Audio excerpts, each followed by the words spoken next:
तो hello student, कैसे आप सब। स्वागत है आप सबका फिर से हमारे यूट्यूब चैनल हिंदी क्लासेस में। तो जैसा कि ये थंबनेल में आपको देखने को मिल गया होगा कि ये आपका क्लास 11th के बच्चों के लिए फिजिक्स का पेपर रहने वाला है। बहुत ही ज़्यादा डिमांडिंग पेपर है, ठीक है। और ये जो क्वेश्चन पेपर है ये बहुत ज़्यादा वायरल क्वेश्चन पेपर है, ठीक है। तो ये वीडियो को प्लीज़ शुरू से लेकर अंत तक देखिएगा। और चैनल पर अगर आप न्यू और विजिट कर रहे हैं तो प्लीज़ चैनल को सब्सक्राइब कर लीजिएगा, बेल नोटिफिकेशन को ऑन कर दीजिएगा, ठीक है। तो चलिए वीडियो की ओर चलते हैं। तो सबसे पहले देख लेते हैं टाइम। और आपको ये जो क्लास आपको पता होगा 11th में टोटली ऑब्जेक्टिव होता है, ठीक है। और टाइम आपको 1 घंटा यहाँ पर दिया गया है, ठीक है। तो चलिए देखते हैं किस तरह का क्वेश्चन है पेपर में। तो क्या बोल रहा है, पहला तो देख लीजिए। फुल आपका 40 मार्क्स का रहने वाला है। और प्रत्येक क्वेश्चन के लिए ईच क्वेश्चन क्या करता है, कंडक्ट करता है 1 नंबर, ठीक है। ऑल क्वेश्चन आर कंपल्सरी, इस क्वेश्चन कैरीज 1 मार्क्स, ठीक है। फिर क्या बोल रहा है, electromagnetic force is. Electromagnetic force क्या है, एक एट्रैक्टिव टाइप नेचर का फोर्स होता है, या फिर एक रिपल्सिव इन नेचर होता है, या फिर attractive as well as repulsive in nature, या नॉन ऑफ दिस। तो जो इलेक्ट्रोमैग्नेटिक फोर्स होता है तो वो कैसा होता है, तो वो attractive as well as repulsive in nature होता है, ठीक है। फिर क्या बोल रहा है, वन फर्मी। वन फर्मी का मतलब क्या होता है, तो आपको पता होगा ये सारा, ठीक है। यूनिट है, जैसे कि डेका से शुरू होता है, डेका, ठीक है। 10, अब 10⁻⁻1 डेका। फिर डेसी, फिर होता है सेंटी 10⁻⁻2, मिली 10⁻⁻3। फिर अब 3 का पारा चलेगा, 3 के बाद अब 3 का पारा चलेगा, जैसे कि मिली हो गया। फिर माइक्रो 10 कितना -6, micro. Nano 10⁻⁻9, deca, centi, milli, micro, nano, pico, femto. Femto कितना नंबर पे, 7 नंबर। तो गिनिए। ये तो फर्स्ट वाला तो 10 कुछ नहीं है, 0, ठीक है। फिर है 10⁻⁻1, 2, 3, फिर तुम्हारा 6, 9, 12 और 15। तो 10⁻15। फेम्टो कब आता है, 10⁻15 में, ठीक है। यहाँ से शुरू हुआ ना डेका। डेका में होता है 10, इसके पावर में क्या होता है 10, ये 10 होता है जनरली। इसके बाद -1, -2, -3, फिर -6, -9, -12, -15। इसका कौन सा हो जाएगा करेक्ट आंसर, -15। आपको याद कर लीजिएगा। और जैसे ही डेका से नीचे आएगा, ठीक है, जैसे कि डेका के बाद हेक्टो, किलो, मेगा, गीगा, टेरा, पेटा, एक्सा, जटा, जटा, तो इसमें आप प्लस में बढ़ेगा, वैसे ही बढ़ेगा। पहले 1 से 3 तक तो सीरियल 1, 2, 3 बढ़ेगा, उसके बाद 3 का पारा चढ़ने लगेगा, ठीक है। 3 का टेबल शुरू हो जाएगा, 3 बढ़ेगा, फिर 3 के बाद 6, फिर 9, इस तरह से। तो वो इस तरह से बढ़ेगा यूनिट आपका। अब बोलते हैं पर सेक जो है, पर सेक इज यूनिट ऑफ। पर सेक किसका मात्रा है, ये पूछ रहा है। टाइम का, डिस्टेंस का, फ्रीक्वेंसी का, या स्पीड का। तो ये क्वेश्चन आपको बहुत बार देखने को मिल सकता है, ठीक है। तो ये बहुत ज़्यादा इंपॉर्टेंट क्वेश्चन है। तो ये डिस्टेंस का एक यूनिट होता है पारसेक। और डिस्टेंस का और क्या क्या यूनिट होता है आपको ये भी कमेंट करना है। 1 AMU इक्वल टू कितना होता है, तो आपको बताना है 1 AMU is equal to how much. तो कितना होता है 1.66 इंटू 10⁻, कितना 10⁻⁻24 या 10⁻⁻27। तो इसका करेक्ट आंसर हो जाएगा ऑप्शन नंबर बी, ठीक है। 10⁻⁻27 kg, नहीं भूलना है, ठीक है। फिर क्या होता है, dimensional formula of the pressure is. तो डायमेंशनल फॉर्मूला आप किसी भी यूनिट का निकाल सकते हैं, ठीक है।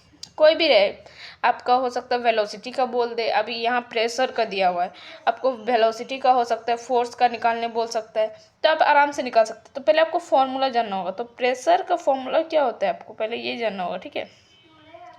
प्रेशर का फॉर्मूला होता है आपका फोर्स बाय एरिया, ठीक है। Force by area. अब अगर फोर्स का तो आप डायमेंशनल याद ही रखिए। फोर्स का यूनिट क्या होता है, क्या होता है फोर्स का यूनिट, ये बताइए फॉर्मूला, कमेंट में कर दीजिएगा, ठीक है। तो इसका जो अगर डायमेंशन, अगर जिसको फोर्स भी नहीं पता चल रहा है अभी तक फोर्स का, ठीक है, फॉर्मूला, तो उन लोगों को पढ़ने का ज़रूरत है, ठीक है। तो इसका डायमेंशनल फॉर्मूला होता है 10⁻², ml 10⁻2। नीचे एरिया को L से डिनोट करते हैं, तो L⁻², कि एरिया का यूनिट क्या होता है, मीटर स्क्वायर होता है। अब ये L स्क्वायर ऊपर जाएगा तो माइनस हो जाएगा, ठीक है। तो यहाँ एक प्लस में है, दो माइनस में है, तो इसको आप प्लस माइनस कीजिएगा तो कितना आ जाएगा, m L⁻⁻1, क्योंकि नीचे -2, ये 2 वाला ऊपर जाएगा तो -2 हो जाएगा, तो -2 में से +1 चल जाएगा तो -1 बचेगा, ठीक है। समझ रहे हैं ना आप क्या कर रहे हैं, उतना तो मैथ आता होगा। तो ये आपका यूनिट होके आपका आया, ठीक है, किसका, प्रेशर का, m L⁻⁻1 T⁻², ठीक है, इस तरह का। तो कौन सा ऑप्शन में दिख रहा है, ऑप्शन नंबर ए में ही दिख रहा है आपका, ठीक है। और प्लीज़ फोर्स का आप लोग फॉर्मूला बता दीजिएगा। अब क्या आपका है, देखिए क्वेश्चन नंबर आपका 6, ठीक है। If a man goes 10 metre outwards north and, आपका है क्या बोल रहा है, 20 मीटर जा रहा है आपका टुवर्ड्स ईस्ट। फिर तो क्या पूछ रहा है, व्हेन हिज डिस्प्लेसमेंट इज। तो यदि एक व्यक्ति 10 मीटर उत्तर की ओर और क्या किया, जो है आपका 20 मीटर पूर्व की ओर और जाता है, तो उसका विस्थापन क्या होगा। तो पहले आप ऐसा ईस्ट वेस्ट नॉर्थ वाला बना लीजिए पहले, ठीक है। अब क्वेश्चन नंबर 7 की ओर देखते हैं हम लोग, ठीक है। क्या बड़ा क्वेश्चन, इफ़ ए, हाँ ये क्वेश्चन तो हम लोग देख चुके हैं कि if a man goes 10 metre towards north and 20 metre toward east when his displacement is. तो पहले आप ईस्ट वेस्ट नॉर्थ साउथ पहले बनाइए, ठीक है। इधर हो गया आपका ईस्ट वेस्ट नॉर्थ साउथ, ठीक है। तो क्या बोल रहा है आपका, ये नॉर्थ की तरफ जा रहा है 10 मीटर, और फिर क्या बोल रहा है, और 20 मीटर जा रहा है आपका ईस्ट के साइड, ये 20 मीटर। तो उसका डिस्प्लेसमेंट पूछ रहा है, ठीक है, कि डिस्प्लेसमेंट कितना। तो ये वाला अगर आप निकाल लेते तो वही तो उसका डिस्प्लेसमेंट हो गया ना। तो चलिए इसको निकालते, मान लेते कोई ट्रायंगल बना लेते, और इसमें हम पाइथागोरस थ्योरी लगा देंगे, ठीक है। PQR कोई हो गया, ठीक है, ट्रायंगल। तो इसमें हम क्या लिखेंगे, पाइथागोरस अगर लगाते हैं तो जो QR का स्क्वायर होगा वो किसके स्क्वायर के बराबर होगा, PQ के स्क्वायर प्लस QR का स्क्वायर, ठीक है। तो PQ कितना है, हमको निकालना है PQ ही, और PR कितना है मेरा, तो 10 मीटर मतलब, और ये आपका है 20 मीटर। तो 10 का स्क्वायर 100 और 20 का स्क्वायर 400। तो इसको अगर ऐड कीजिएगा तो 500 हो जाएगा, कितना हो जाएगा, 500। अब हम, मेरा वो क्या निकला, PR स्क्वायर का निकला 500, तो हमको PR का वैल्यू चाहिए, ठीक है, कितना चाहिए PR। अब देखिए PR स्क्वायर मेरा निकला 500, PR निकालने के लिए हम रूट में लगाएंगे, क्या लगाएंगे, रूट। ये स्क्वायर इधर जाएगा तो रूट में आ जाएगा, रूट 500। तो अगर आपको पता होगा कि 25 का जो रूट होता है वो क्या होता है, 625 होता है, ठीक है, 625 का रूट। तो पहले आप उससे कम रूट याद कीजिए, क्योंकि 25 तो 625 तो है ही नहीं। तो पहले आप 21 का रूट याद कीजिए, 21 का कितना होता है आपका, 441 होता है, ठीक है, उससे ज़्यादा होगा कहीं। और फिर होता है 4, कितना होता है 22 का,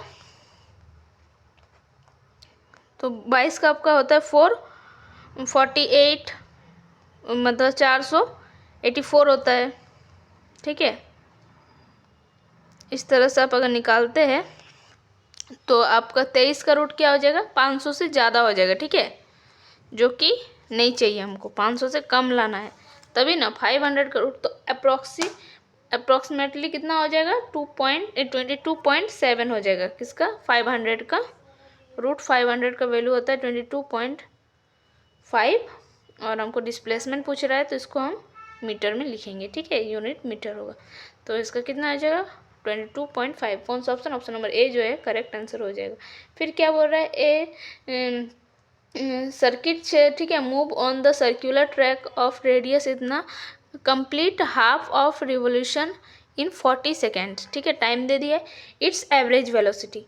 तो अब रेडियस कितना दिया है, आर मेरा दे दिया है 40। तो पहले हमको क्या निकालना पड़ेगा, तो इसका व्यास निकालना पड़ेगा, ठीक है। डिस्प्लेसमेंट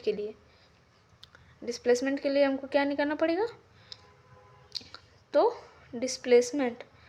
तो इसको हम किससे डिनोट करें, डी से भी डिनोट कर सकते हैं, ठीक है। इसको हम लोग क्या बोलते हैं, इसको हम लोग बोलेंगे तुम्हारा जिसको व्यास बोलते हैं, ठीक है। तो ये हो जाएगा इसका दुगना, रेडियस का दुगना आपका क्या होता है, व्यास। तो ये हो जाएगा 40। तो यही आपका डिस्प्लेसमेंट भी होगा।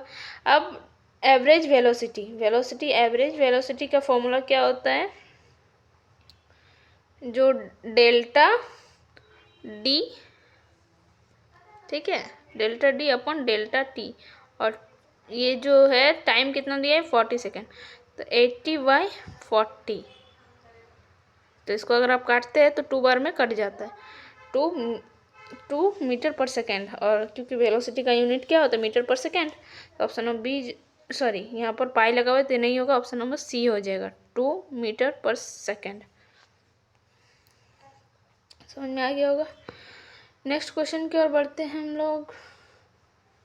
हाँ ठीक है, a motion of a particle is क्या है, डिस्क्राइब बाय ए इक्वेशन। ये ठीक है, एक इक्वेशन दे दिया है, एक्स बराबर है क्या, ए टी प्लस बी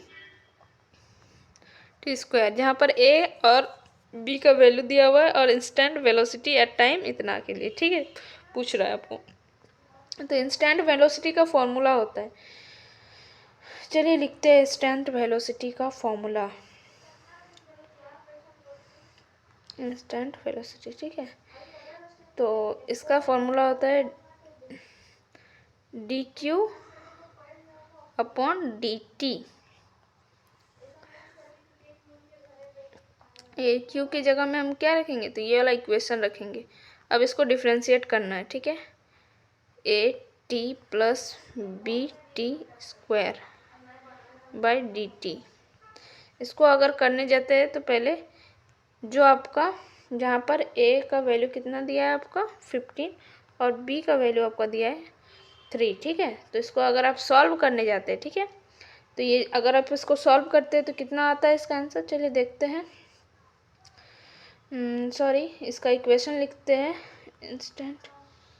बहुत ज़्यादा सॉल्यूशन करने का यही तो होता है ना कि वीडियो बहुत ज़्यादा लॉन्ग होने लगता है, फिर आप लोग देखना नहीं पसंद करते हो। फिर इसका डिफ्रेंशिएट करेंगे, डी टी, ये डी टी दोनों को दे देंगे, और यहाँ 3 था, बी के जगह हम डायरेक्टली 3 बिठा रहे हैं, ठीक है, डी टू और डी टी। इसका जो होता है, ये जो होता है डी टी अपन डी टी, तो ये 1 हो जाता है, ठीक है। और ये जो इसको डिफ्रेंशिएट करिएगा तो ये इससे पहले इंटू होगा आगे वाले से, तो 3 × 2, और ये हो जाएगा तुम्हारा कितना आपका इंटू टी, एक टी बच जाएगा, ठीक है। इसका डिफ्रेंशिएट ऐसा होता है। तो फिर टी का वैल्यू खाली पुट कर देना, टी का वैल्यू कितना दिया है 3 सेकेंड, तो इसको जैसे ही आप पुट करते हैं आपका आंसर आ जाएगा। तो 15 इधर और इधर 3 × 2 6 को हम फर्दर इंटू करेंगे 3 से, तो आपका 18, मतलब 15 + 18 इक्वल टू कितना हो जाएगा आपको 33 क्या सेंटीमीटर पर सेकेंड। तो कौन सा ऑप्शन नंबर, ये ए में दिख रहा है आपको, देखिए दिख रहा है कि नहीं, है ना। तो करेक्ट आंसर कौन सा हो जाएगा, option number A. Next question की ओर बढ़ते, थोड़ा जल्दी जल्दी करते हैं, ठीक है। The area under acceleration time graph represent the, तो ये फॉर्मूला होता है, ठीक है। एरिया और टाइम का जो होता है वो किसका होता है, चेंज इन वेलोसिटी, ठीक है, क्या है, चेंज इन वेलोसिटी। तो ऑप्शन नंबर सी जो है करेक्ट आंसर। क्या बोला, द एक क्या बोला, एक कोई वाहन था, ठीक है, किसी एल दूरी से आधे भाग को और v1 चाल से, ठीक है, तथा अन्य दूरी को v2 चाल से तय करता है, तो उसका औसत चाल कितना होगा। तो इसका क्या फॉर्मूला होता है, डायरेक्टली आप दो वेलोसिटी से, तो इसका फॉर्मूला होता है 2v1v2/v1 + v2, ठीक है, इस तरह से फॉर्मूला होता है। A vehicle travel half the distance L with speed v1 and the other half with velocity v2, velocity नहीं, speed v2, देन क्या बोल रहा है, इट्स एवरेज वेलोसिटी, तो ये आप उसका एवरेज वेलोसिटी का फॉर्मूला हो गया। नेक्स्ट क्वेश्चन की ओर बढ़ते हैं हम लोग, ठीक है। टू कार बोल रहा है A and B are running at velocities of कितना है 60 किलोमीटर पर आवर और एक है 45 kilometre per hour. What is the relative velocity of car A with respect to B if both are moving eastward, ठीक है। दो car है, ठीक है, हिंदी में भी देख सकते हैं, जो कि 60 घंटा प्रति किलोमीटर की दर से चल रहा है और एक है आपका 45 किलोमीटर पर आवर के वेग से चल रही है। बी के सापेक्ष ए अपेक्षित वेग क्या है यदि दोनों कारें पूर्व की ओर गतिमान है तो इसको आप सॉल्व करके देखिएगा। इसका option number 15 kilometre per hour आ जाएगा, ठीक है। तो प्लीज़ आप लोग बताइएगा कि आपका आया कि नहीं, ठीक है। एक क्वेश्चन आप लोग के लिए छोड़ते हैं। फिर क्या, which of the following is not a property of an, जो नल वेक्टर का इनमें से कौन प्रॉपर्टी नहीं है ये पूछ रहा है। तो जो होता है ऑप्शन नंबर सी जो है वो नल वेक्टर का प्रॉपर्टी नहीं है, ठीक है। नेक्स्ट क्वेश्चन की ओर देखते हैं हम लोग। इफ कोई अब ए वेक्टर है, इज मैग्नीट्यूड इतना दे दिया है due east, what is the magnitude and direction of vector A, ठीक है। तो चलिए निकालते हैं। तो आपका जो इसका आंसर हो जाएगा वो क्या होगा, 5 यूनिट्स ड्यू क्या हो जाएगा वेस्ट। जब यहाँ ईस्ट है तो इसमें क्या होता है उसका ऑपोजिट होगा वेस्ट। ऑप्शन नंबर डी जो है करेक्ट आंसर। अब आप लोगों का खाली हम ऑप्शन बता रहे हैं करेक्ट आंसर का, ठीक है।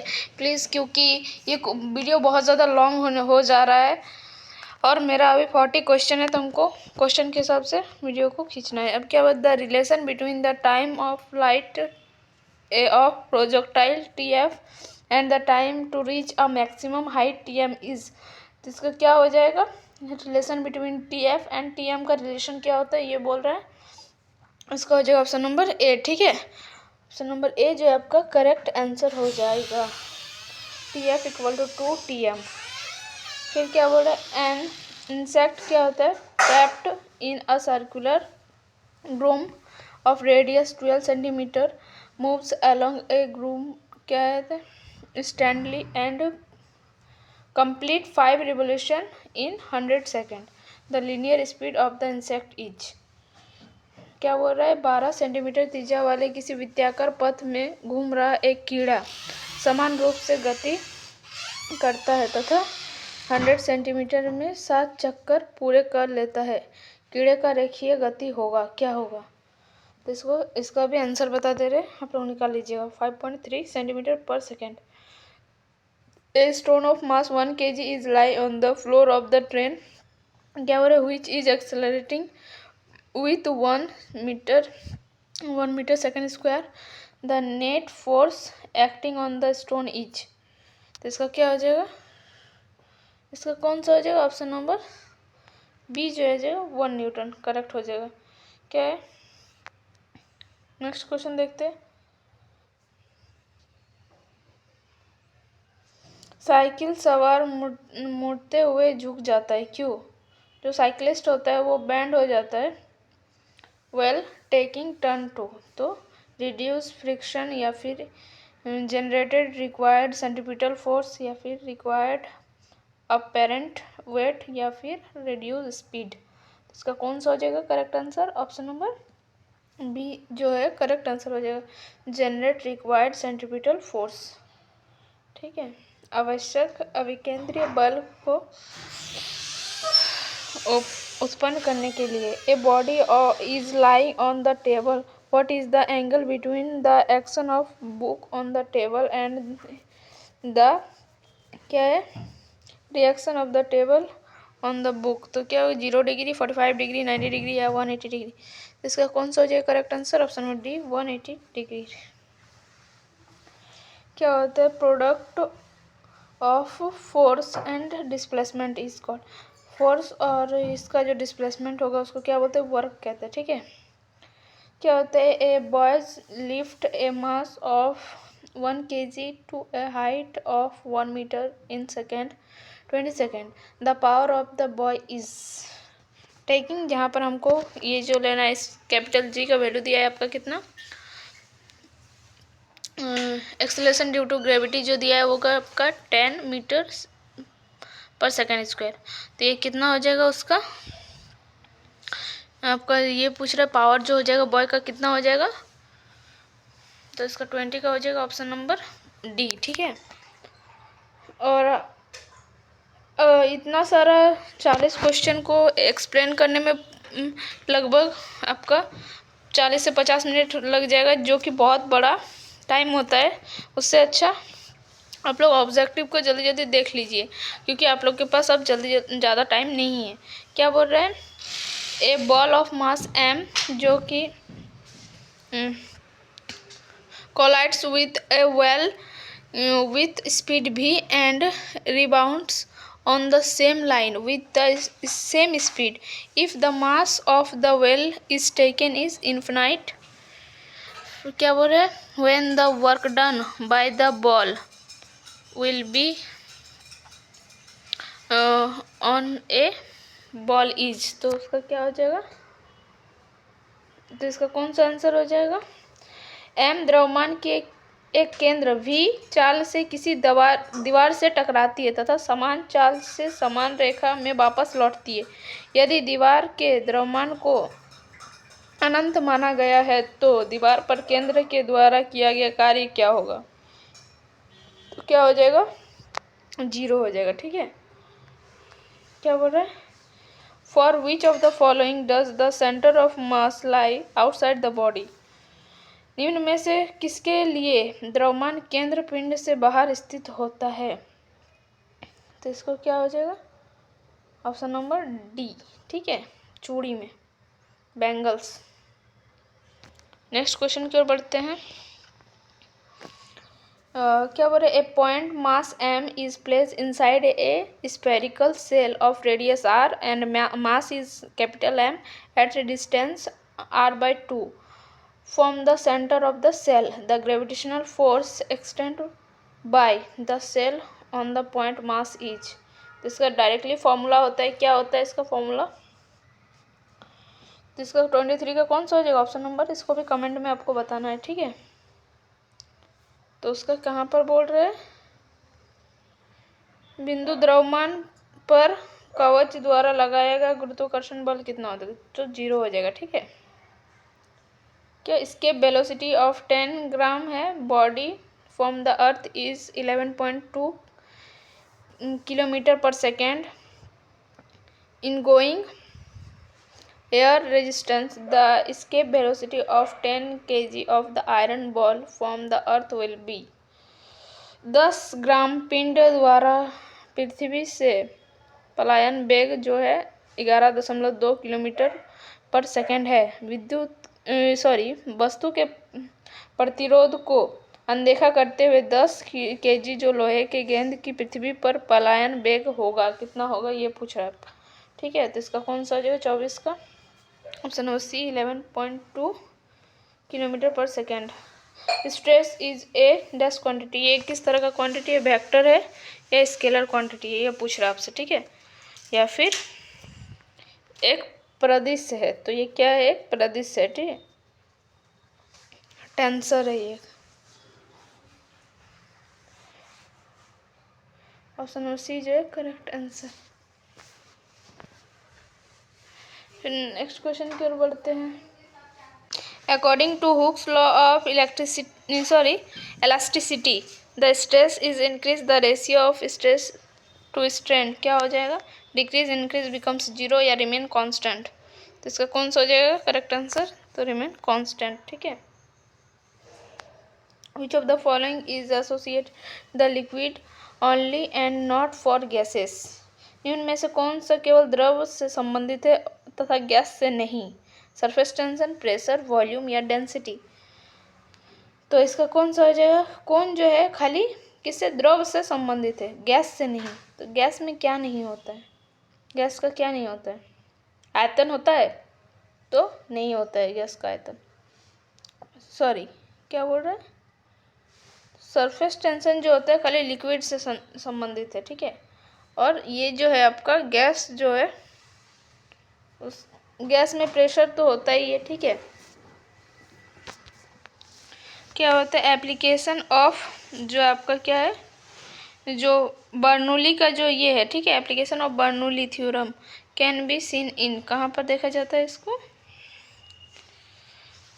तो इसको देखिए वायुयान के जो गतिक उत्पाथक में, या फिर द्रव चालित दबाव में, या फिर हेलीकॉप्टर में, या इनमें से कोई नहीं। तो इसको क्या हो जाएगा आंसर, करेक्ट आंसर हो जाएगा आपका ए, ठीक है। ए जो हो जाएगा dynamic left of aeroplane. Question number 29 देखते हैं। An ideal fluid flow through a pipe of circular cross section made of two section with diameter 2.5 cm and 3.75 cm. The ratio of velocities in the two pipes is, तो इसका क्या हो जाएगा option number A. क्या होता है dimensional formula of escape, जो specific heat capacity है उसका डायमेंशनल फार्मूला पूछ रहा है। तो अगर उसका फार्मूला पता है तो हम बोल दिए पहले कि आपको डायमेंशनल में कोई दिक्कत नहीं हो, तो इसका डी हो जाएगा, ठीक है। आप फार्मूला कमेंट में बताइएगा, तब हम देखते हैं कि आपको, हम इसका आंसर तो बता दें कि ये होगा, ठीक है, लेकिन इसका फार्मूला आपको बताना है कमेंट बॉक्स में प्लीज़। इतना तो आप लोग कर ही सकते हैं, ठीक है। नेक्स्ट क्वेश्चन की ओर चलते हैं। Dimensional formula of thermal conductivities, तो थर्मल कंडक्टिविटी का फॉर्मूला हो जाएगा, तो क्या होगा mL T⁻³ एंड K⁻⁻1। ये सब चीज़ें आपको याद करना होगा, क्योंकि ये सब अगर आप फॉर्मूला फिर निकालने जाएंगे तो बहुत टाइम हो जाएगा और ऑब्जेक्टिव में उतना टाइम मिलता नहीं है, ठीक है ना। तो एक दो जो आपको ज़्यादा इंपॉर्टेंट लगता है वो सब याद कर लेंगे तो आपके लिए ज़्यादा बेटर होगा। क्या बोल रहा है, a body cool in 7 minutes from 60 degree centigrade to 40 degree centigrade, तो then what its temperature in next 7 minute if the surrounding temperature is 10 degree centigrade. कि एक वस्तु जो है 7 मिनट में 60 डिग्री सेंटीग्रेड से 40 डिग्री सेंटीग्रेड तक ठंडा हो जाती है, तो अगले 7 मिनट के पश्चात उसका तापमान क्या होगा, ये पूछ रहा है आपका, ठीक है। जबकि वातावरण का तापमान कितना है, तो 10 डिग्री सेंटीग्रेड है, तो इसका कौन सा हो जाएगा ऑप्शन नंबर सी, ठीक है, 28 डिग्री सेंटीग्रेड हो जाएगा। नेक्स्ट क्वेश्चन के the first law of thermodynamics का जो फर्स्ट लॉ है वो क्या है, law of conservation of energy, ठीक है। तो ये सभी ऊर्जा संरक्षण का नियम भी कहा जाता है फर्स्ट लॉ ऑफ थर्मोडायनामिक्स, तो इसका कौन सा हो जाएगा ऑप्शन नंबर सी जो है करेक्ट हो जाएगा। Internal energy of an isolated system, isolated system में क्या हो जाएगा, जो एनर्जी हो जाएगा वो तो ना ही डिक्रीज हो जाएगा और ना ही इंक्रीज हो जाएगा, वो रिमेन सेम रहेगा। अगर ये क्या है आइसोलेटेड सिस्टम है, तो ओपन सिस्टम इस तरह का होता है ना सिस्टम। फिर क्या बोलता है, find the efficiency of a Carnot engine, ठीक है, working between 127 degree centigrade to 727 degree centigrade. एक कार्नेट इंजन जो कि 127 डिग्री सेंटीग्रेड से 27 डिग्री सेंटीग्रेड के मध्य कार्यशील है, इसकी दक्षता ज्ञात कीजिए, एफिशिएंसी निकालना है उसका, ठीक है। तो ये भी निकाल लीजिएगा थोड़ा, ऑप्शन नंबर इसका कौन सा हो जाएगा बी। फिर क्या हो रहा है, difference of CP and CB का डिफरेंस बोल रहा है, ठीक है, तो उसको आर से लिखते हैं, ठीक है। क्या होता है, if the pressure and volume of certain quantity is ideal gas are half then its temperature. क्या होगा, एक आदर्श गैस की निश्चित मात्रा के दाब और आयतन आधे कर दिया जाए तो उसका तापमान क्या हो जाएगा, तो उसका टेम्परेचर क्या हो जाएगा, तो वो 1/4 हो जाएगा, बिकम्स 1/4, ठीक है। नेक्स्ट क्वेश्चन की क्या देख रहे हैं, equation of a simple harmonic motion is given, दिया गया है, तो क्या बोल रहे हैं, where x is in metre and t is in second, what its frequency, तो इसका फ्रीक्वेंसी निकालना है, ठीक है। तो सिंपल हार्मोनिक मोशन का आपको इक्वेशन अगर आपको उसका फॉर्मूला पता है इक्वेशन, तो आप आराम से उसमें निकाल सकते हैं फ्रीक्वेंसी, ठीक है। तो चलिए इसका नेक्स्ट क्वेश्चन इसका हो जाएगा ऑप्शन नंबर 3 हमको कमेंट में बताइए कि इसका 3 आ रहा है कि नहीं, ठीक है, जो कि है आपका 3.18 हर्ट्ज। नेक्स्ट क्या है देखिए, क्वेश्चन नंबर 39 क्या है, एक जो है एक क्या है, क्वेश्चन नंबर 39 ना, एक प्रोग्रामी जो तिरंग को जो जिसका एक ये दी गया है y = 10 साइन जो है 100 पाई टी माइनस 2 पाई एक्स द्वारा व्यक्त किया जा रहा है, ठीक है, जहाँ पर क्या लिखा है x एवं y मीटर में है तथा t जो है वो सेकंड में है, तो कण का अधिकतम वेग क्या होगा, व्हेन मैक्सिमम जो होगा क्या पार्टिकल वेलोसिटी पूछ रहा है आपका, ठीक है, तो इसका कौन सा हो जाएगा, डी हो जाएगा, ठीक है। और नेक्स्ट क्या बोलते हैं, द डॉपलर जो इफेक्ट होता है is applicable for sound wave only या लाइट वेव ओनली या both sound and light wave या नॉन ऑफ दिस, तो इसका ये जो डॉपलर इफेक्ट होता है वो साउंड एंड लाइट वेव दोनों के लिए होता है, तो ठीक है, इसका ऑप्शन नंबर सी जो है करेक्ट हो जाएगा। तो बस आज के लिए इतना ही, फिर मिलते हैं नेक्स्ट वीडियो में, तब तक के लिए बाय बाय, टेक केयर और पढ़ते रहिए। और हाँ, आपका एग्ज़ाम में ज़्यादा टाइम नहीं है, तो अब जितना हो सके ऑब्जेक्टिव, हाँ, अब डायरेक्टली ऑब्जेक्टिव बनाइए कि आप कितना सॉल्व कर पा रहे, ठीक है। अब वो जो आप अगर सोचिएगा चैप्टर वाइज कि पढ़ने जाएंगे तो फिर आपके पास उतना टाइम नहीं बचा है, क्योंकि आप लोग का अब एग्ज़ाम शुरू होने वाला है। तो बस फिर मिलते हैं नेक्स्ट वीडियो में, तब तक के लिए बाय बाय।